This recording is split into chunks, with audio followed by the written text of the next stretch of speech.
본 콘텐츠는 경기도와 경기콘텐츠진흥원이 지원 사업을 통해 제작되었습니다.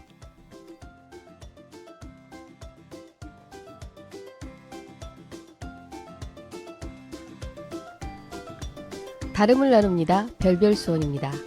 별별수원은 각자의 다른 생각을 나누고 공유하는 별의별 이야기들의 소쿠리 같은 모임입니다. 13화 정조의 야심 대황교. 강교산은 한남 정맥의 여러 산 중에서 주산이면서도 제일 덩치가 크고 해발 고도도 가장 높은 산입니다. 또 강교산 뒤로는 백운산과 발화산, 청계산 등이 든든하게 배후를 지켜주고 있는데요. 산이 큰 만큼 강교산에서는 물줄기도 여럿이 뿜어 나옵니다. 지금의 강교 신도시 주변으로는 원천천이, 수원의 중심으로는 수원천이, 또 서쪽으로는 서우천이 흘러나오고 있는데요. 그리고 이 세 물줄기들은 모두 수원 비행기장 아래쪽에서 황구지천과 만납니다. 수원의 크고 작은 물줄기는 모두 황구지천에서 만나 서해안을 향해 흐르게 되는데요. 그래서 아마도 수원의 풍수지리는 명당으로 인식되는가 봅니다. 왜냐하면 전체가 분지처럼 사방이 가로막힌 형태이기도 하고 빠져나가는 물줄기가 항구지천 한 개밖에 없으니 명당인 셈이기도 합니다. 게다가 수원을 벗어나서 나가는 항구지천 물줄기는 묘하게 돌아나가 수원에서 보이지 않기 때문이기도 한데요. 오늘은 그러한 강교산 자락을 이은 수원의 4대 하천 플러스 또 정조의 야심이 드러난 대황교에 대한 이야기 시작해 보도록 하겠습니다. 안녕하십니까? 예, 안녕하세요. 네, 우리 조영규 선생님 대황교 좋아하시죠? 상당히 좋아합니다. 네, 자세한 이야기 지금 부탁드리도록 하겠습니다. 예, 오늘의 얘기는 설화 이전에 보면 역사고, 네, 또 그리고 우리가 존경하고 제일 사랑하는 정조에 관한 얘기죠. 네, 근데 여기서 나오는 저 광교산은 뭐 한강 한수 이남 사람들이 무척 좋아하는 산이기도 하고요. 네, 여기서 나오는 또 그 광교산은 한남 정맥의 주산이다 그러는데 아시겠지만 한남 정맥은 경기도 안성 칠연산에서 저기 나와가지고 김포 문수산까지 가는 산입니다. 네, 그 한남 정맥이라고 우리의 순수 우리 정맥 이름이죠. 거기에 또 주산이기도 하고요. 네, 주변에 청운산도 나오고 또 뭐 우리 저기 진행자인 윤 선생도 많이 잘 아시겠지만 원천천 또 수원천, 서우천 다 역사가 있는 얘기죠. 네, 그렇죠. 예, 그리고 뭐 모든 물줄기가 황구지천에서 만나서 서해로 흐른다. 서해로 흐르는데 옛날 그 옛지들 보면요. 네, 광교산을 중심으로 해가지고 이렇게 쭉 품어안은 듯한 그림이 나옵니다. 그래서 물줄기가 세 군데 다 나와요. 네, 이제 여기서 안 나오는 것이 이제 저쪽에 황구지천만 안 황구지천이죠. 나오고 네. 맨 나중에 헤어진 만나는 게 황구지천이죠. 네, 여기서 이제 황구지천이 이제 만나는 지점에 지금 수원시 행정명으로 대황교동이라는 데가 있었고 네, 거기에 대황교동이 있었는데 사실 그 대황교동 그 안쪽에 비행장 내에 그 대황교라는 다리가 있었던 거죠. 네, 그러니까 정조가 그 윤건능 현농원을 갈 때 이용했던 다리기도 하고 그래요. 네, 그러니까 역사적으로도 유명하고요. 근데 이제 이 대황교라는 이름 자체가 재밌어요. 네, 그 황구지천에 저 대황교라는 다리가 있었고 정조가 현농원을 다닐 때 꼭 대황교를 건너 다니고. 네, 근데 지금의 이 대황교라는 다리는 이제는 그 비행장 안에 있었기 때문에 그저 없어지고 일부만 그 현능원, 윤건능 내에 조금 남아 있습니다. 네, 그러니까 나중에 얘기가 또 나오는데, 근데 여기서 우리가 또 한 가지 이제 짚고 넘어가는 것이 대황교라는 이름 자체예요. 그때만 해도 우리가 청나라 저 속국식으로 있었잖아요. 그렇죠. 네, 군신간의 나라로 돼 있잖아요. 그러니까 모든 것이 중국에 하대했었고 보고를 했어야 했었고 그런 상황이죠. 그러니까 큰 대자나 황제의 황자란 말을 쓰기가 힘들었었어요. 그 자기는 황제국이고 우린 제후국, 네, 형제의 그 나라니까 동생 나라니까. 그러니까 그 우리가 드라마에서 보면은 새 임금이 되면은 그 만세를 부르잖아요. 그렇죠. 근데 자세히 보시게 되면은요, 그냥 임금이 나올 때는 우리는 천천세 그럽니다. 1000년 동안 사세요 하고. 근데 황제가 등장하게 되면 만만세 만만세. 불러요. 네. 그러니까 우리는 짐이란 말도 못 쓰고 뭐 경이란 말 쓰고 그러잖아요. 네. 항상 그 격이 있죠. 중국에 쓰는 그렇죠. 거. 그러니까 이게 다 중국을 의식한 거고 대국이 우리는 저 아래 제국이니까. 그랬는데 우리가 거기에 중국 애들이 그만 쓸 수 있는 황자를 쓰고 큰 대자 써가지고 대왕계라는 이름을 쓴 거죠. 네. 천국에서 볼 때 상당히 이것이 기분이 언짢은 거예요. 그쵸. 이 녀석들이 우리 대자는 우리만 써야 되는데 황자랑도. 황자란 말도 쓰고 그리고 용포도 우리가 함부로 못 입었어요. 황제 때만 입는 거니까 색깔이 틀리죠. 그런 생각이 있었는데 중국 애들이 시비를 거는 거죠. 야 이거 무슨 일이냐 해가지고 그 마침 또 청나라에서는 또 은은한 일도 있고 그러니까 사신을 보내라 이렇게 되는 거죠. 그러니까 우리나라에서도 또 이거 해설을 또 해주고 해명을 해줘야 또 편하게 지내니까. 네. 그래서 적임자를 뽑아가지고 중국으로 사신을 보내게 됩니다. 청나라 가는데 시간 많이 걸리죠. 그렇죠. 심양이죠 그 당시는. 한두 달도 막 걸린다는 소식이 드는데 사신이 청나라에 도착하고 보니까 황제 어머니가 죽었다고 그래요. 그래서 전 사신은 무엇보다 격식을 차려서 조문을 해야겠다 생각을 해가지고 이 기회에 그 오랑캐랑 우리랑 틀리다는 걸 본때를 보여주자. 우리는 동방 예의주국이다 해가지고서 마음 먹고 정중히 상복을 입고 예의를 갖추어가지고 청나라 황제에게 다가가서 고인의 명복을 빕니다. 문상을 드린 거죠. 그 빈소에서 모인 청나라 사람들이 조선 사신을 보고 놀래요. 조선을 따라온 지 한두 달도 됐을 텐데 어떻게 저렇게 상복을 정중히 차려입고 조문하나. 네. 기이한 일이 아닐 수 없다고 네. 생각하는 거죠. 황제가 그 연유를 물어요. 먼 길 오느라 고생했을 텐데 어떻게 조문을 해주니 고마웠다. 근데 어떻게 상복은 어찌 된 거냐. 그렇지. 그러니까 이 사신이 상당히 참 현명한 사람이에요. 네. 기발하게 또 찬스를 잡아가지고 사신이 이렇게 대답합니다. 제가 우리나라를 떠날 때 청나라의 청기를 보고 모든 걸 점쳐보니까 몇 년 몇 월 몇 시에 황제께서 상을 당할 운수가 나왔다. 그래서 상복을 아예 준비해가지고 왔다. 기가 찰 일이죠. 청나라 입장에서. 네. 아니 황제가 생각하니 아니 한 달 두 달 후에 어머니가 돌아가실 걸 알고 상복을 미리 준비해왔다니. 그것도 아무리 능력이 뛰어나도 자기네 나라 청기가 아닌 천나라의 청기까지 본다는 게. 네. 어쨌든 뭐 예의를 갖춰 조문을 해준 건 고맙기도 하고. 네. 또 성에 대해서도 고개를 숙여서 인사를 합니다. 네. 그러고 보니까는 청나라 황제는 당초에 생각해서 야 니네가 건방지게 대왕교라는 이름 쓴 것에 대해서도 꾸짖으려고 했었는데 이제 그 얘기를 할 수가 없는 입장이죠. 네. 그러니까 부하들한테 저렇게 훌륭한 사실을 보낸 조선에 대해서 더 이상 말하지 마라 해가지고 훌륭하게 대접을 합니다. 속으로는 조선이 대단한 나라구나. 네. 업신여기서는 안 되겠구나 이런 생각을 하는 거죠. 그렇죠.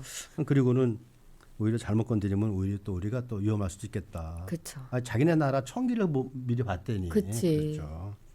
그러니까 황제가 사신이 먼 길 오느라 고생했으니 피곤할 텐데 잘 대접을 해라 네. 해가지고 합니다. 그래서 사신은 그곳에 머무는 동안에 대접. 웅성한 대접을 받고 아무런 일도 없듯이 문제도 없이 일 잘 마치고 개선 장군처럼 돌아와서 네. 왔다는 얘기죠.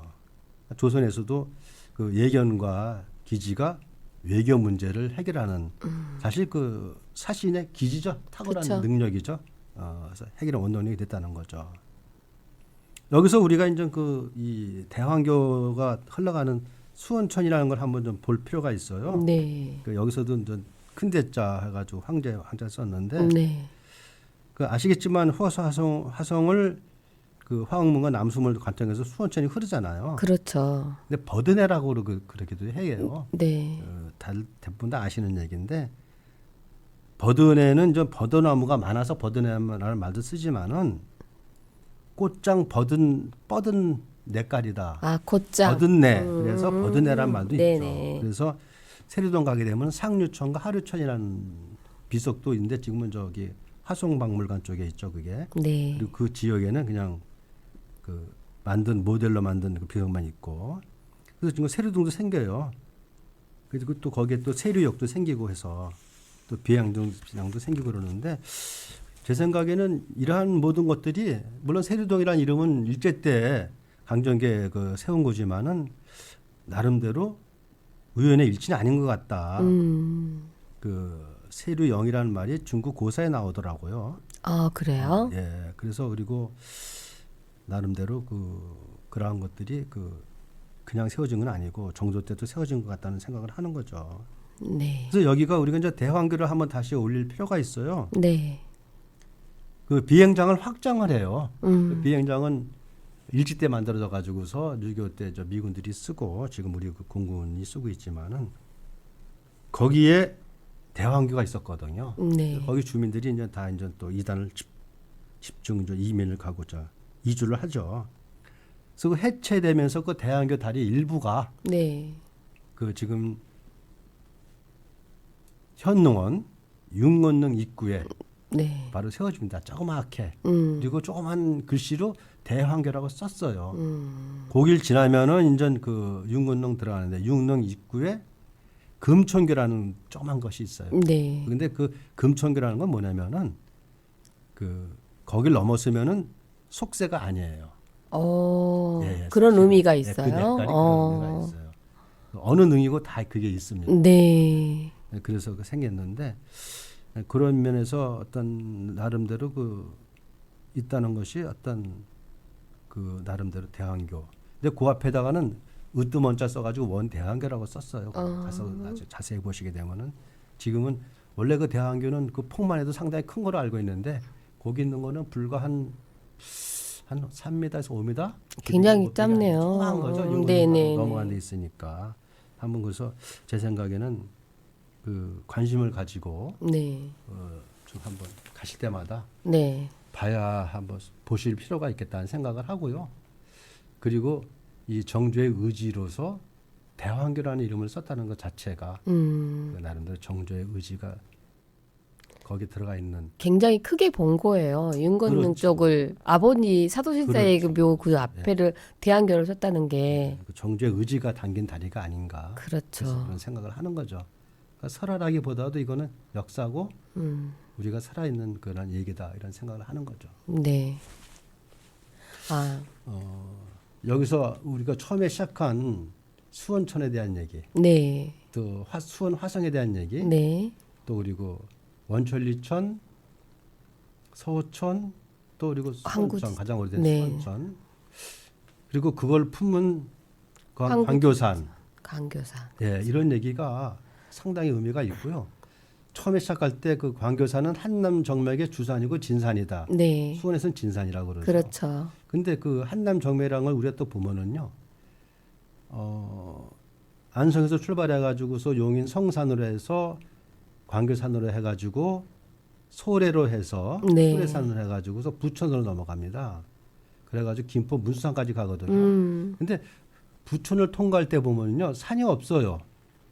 그래요? 예, 거긴 들판이에요. 네. 근데 왜 정맥이라는 이름이 드나 그런데 그 정맥을 따라 걷는 사람들의 얘기를 들어보면은 저도 한번 가봤는데 네. 그 당시 논둑을 가도 물이 갈라진다고 그래요.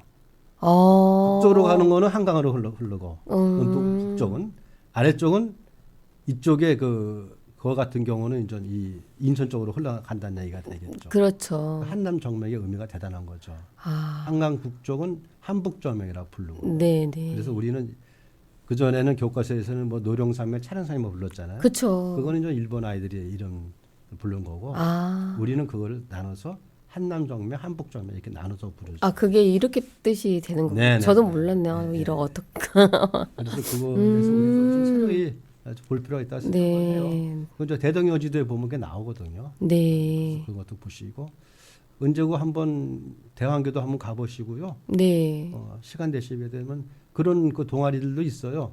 그 정맥만 따라 걷는 동아리들이 있어요. 그래요? 예, 예. 그렇게 해가지고서 칠연산에서 칠연산이 칠장사가 있는 데입니다. 네네. 출발해가 쭉 오시다 보면 용인 부하산으로 해서 부하산은 또 풍수 명당으로 유명한 데예요. 네. 부하산 자락에 미린의 성지도 있고 돌아가신 김대중 대통령의 그 어르신 아버님 묘소도 그쪽으로 옮겼다고 그쪽에 그러잖아요. 있으세요? 예.